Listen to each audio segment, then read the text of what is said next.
हमारे नेताओं ने देश की शहादत देते देते देश को आजाद कराया, सैकड़ों साल तक लड़ते रहे। देश जब आजाद हुआ उसके बाद हमारे नेताओं ने देश की उन्नति के लिए नींव डाली और फिर महात्मा गांधी हो, हमारी इंदिरा जी हो, चाहे राजीव जी हो, उनने सबने शहादत दी देश के लिए। बहुत दुख के साथ आज ये आप सबसे बात कर रहा हूं कि कल भारतीय जनता पार्टी के एक नेता ने, एक प्रवक्ता ने केरल के राहुल गांधी को जान से मारने की धमकी दी।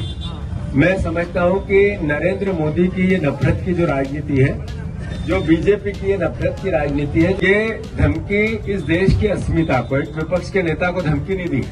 इससे पहले ऐसा कभी नहीं हुआ कि कोई सत्ता में बैठे राजनीतिक दल के कार्यकर्ता ने विपक्ष के नेता को जान से मारने की धमकी दी। राहुल गांधी जी के हत्या का एक तरह से भारतीय जनता पार्टी के एक कार्यकर्ता ने जिस तरीके के जज्बात देश के सामने रखे, हम इसकी निंदा करते हैं।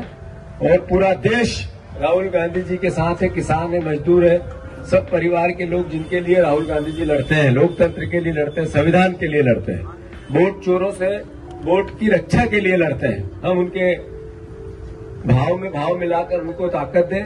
इसके राहुल गांधी जी देश का आम नागरिक की लड़ाई लड़ी रहा है। अभी आप देखो कि लगातार गरीब की बात करनी है, किसान की बात करनी है, जो कारागिर ना उनकी करनी है, दलित ना की करनी है। जो सबसे ज्यादा दुखियों की आवाज अगर कोई उठे रही हो तो राहुल गांधी उठे रही हो। सही है कि गलत? सही है। उनका परिवार ने, उनकी दादी ने देश की सेवा में अपना शहादत दी थी। राजीव गांधी जी ने, उनका पिताजी ने देश की सेवा में शहादत दी थी।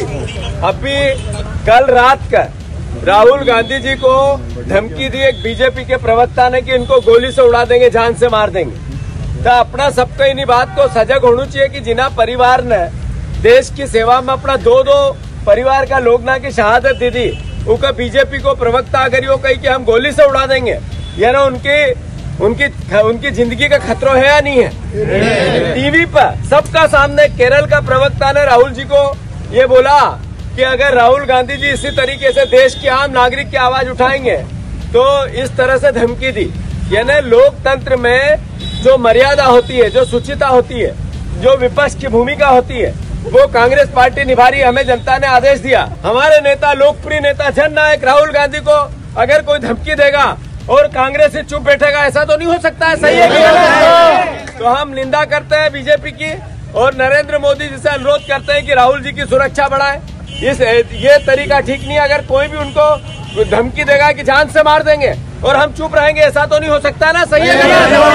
तो मैं सबसे हाथ जोड़ के निवेदन कर रहा हूँ, हमें विपक्ष की भूमिका मिली है।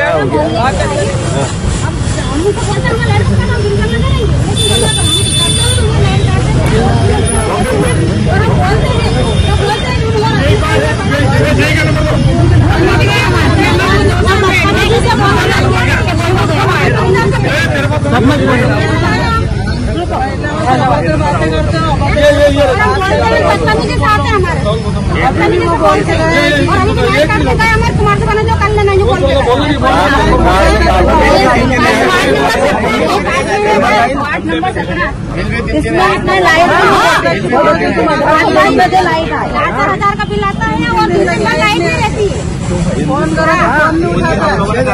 और बोलते हैं ना तुम्हारे मैंने